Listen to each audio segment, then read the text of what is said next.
r is directly proportional to the square root of t. We're given that r is 5 when t is 16.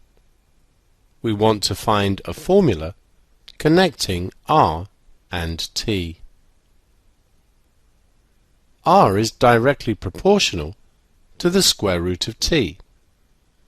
We can write down that r is equal to k root t, where k is our constant of proportionality to be found. So let's use the values given.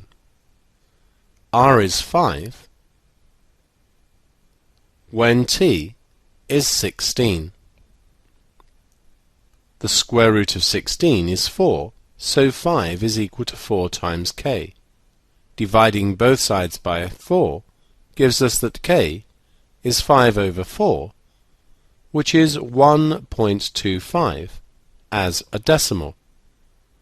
Our formula then is r is 1.25 times the square root of t. We now want to find r when t is equal to 81. Substitute in. r is equal to 1.25 times the square root of 81. Root 81 is 9, so this is 1.25 times 9. Calculating, we get that r is equal to 11.25. We now want to find t when r is equal to 10.